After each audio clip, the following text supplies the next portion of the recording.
Bonjour à tous, merci de nous suivre sur cette chaîne et si vous venez de nous rejoindre, n'hésitez pas de vous abonner et d'activer la cloche de notification pour ne rater aucune de nos nouvelles vidéos sur Affaires Mercato.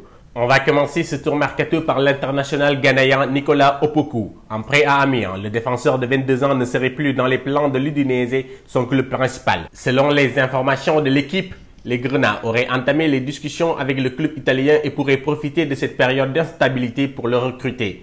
Alors que les dirigeants amiénois voudraient eux aussi faire revenir le Black Star toujours sous forme de prêt. Mais le club a dû lâcher prise à cause du salaire exorbitant du joueur. Un autre Ghanéen qui lui ne serait pas dans les plans de son club actuel, il s'agit de Mohamed Daouda à Anderlecht. D'après nos informations, l'attaquant ne serait plus dans les plans de son entraîneur Vincent Kompany. Un départ est plus que jamais envisagé puisque le président du club espagnol de l'USK serait séduit par le Ghanéen et pourrait tenter de le recruter pour se renforcer en vue de la saison prochaine. La nouvelle cible du Stade Rennais serait l'international algérien Slam Slimani. Quelques mois après son départ de l'AS Monaco, il pourrait revenir en Ligue 1 et faire donc son retour dans l'Hexagone du côté du club breton. Le journal L'Équipe révèle que le Fennec et Rennes auraient entamé des discussions très avancées pour finaliser cette opération. Son prix est estimé à 10 millions d'euros. C'est aussi le cas de son compatriote Mohamed Fares qui lui pourrait rester en Italie. Annoncé récemment par les médias italiens du côté de la Lazio, l'international algérien pourrait finalement se diriger vers un autre cadre du championnat italien. Calcio Mercato informe que l'International suit le défenseur algérien du SPAL dans le souci de renforcer son couloir gauche. Par contre, aucune proposition n'a été faite pour le moment par le club lombard.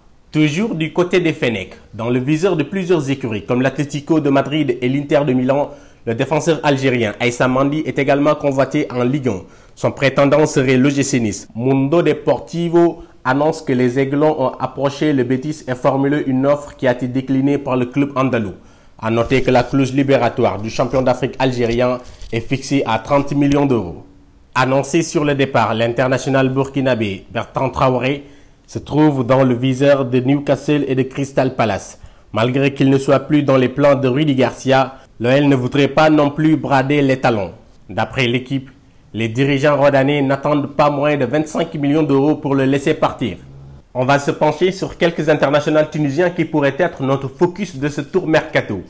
Écarté par Claude Puel, l'actuel manager général de l'AS Saint-Etienne, l'international tunisien Wabi Karziri pouvait trouver une porte de sortie en Turquie.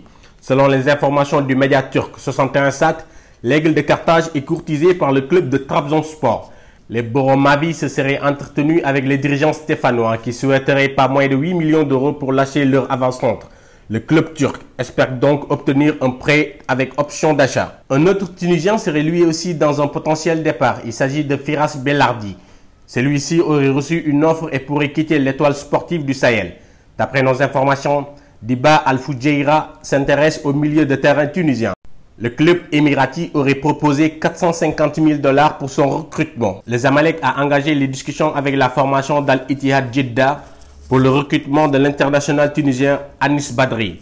Une offre a été placée dans ce sens par la formation égyptienne qui souhaite étoffer le milieu de terrain. On termine ce focus tunisien du côté de l'AEK Athènes qui sera la première expérience étrangère de Nassim Hanit. Le Tunisien quitte son club du CS Sfaxian et signe un contrat de 4 ans contre 0,8 millions d'euros. On va terminer ce tour mercato par les transferts officiels. Le club suisse du Neuchâtel Hamach officialise l'arrivée du centrafricain Luis Mafuta en provenance du RC Grasse de National 2 en France. Le FC Metz prête Abli Diallo en Belgique au RFC Seren. L'international gambien de 21 ans sera le 7e renfort du club partenaire des Grenats en Belgique. Opéré au cœur après avoir été diagnostiqué d'une malformation cardiaque, l'attaquant ghanéen Raphaël Douam signe son retour après 7 mois d'absence. Le joueur s'engage en prêt en Danemark en provenance de Levante. Affaires Mercato lui souhaite bonne chance pour la suite. L'en avant Guingamp officialise la signature de l'ancien joueur du Stade de Reims, Alexis Romao. L'international togolais s'offre un nouveau défi à 36 ans. Merci à tous, c'est tout pour aujourd'hui et on se donne rendez-vous très vite pour une nouvelle vidéo sur Affaires Mercato.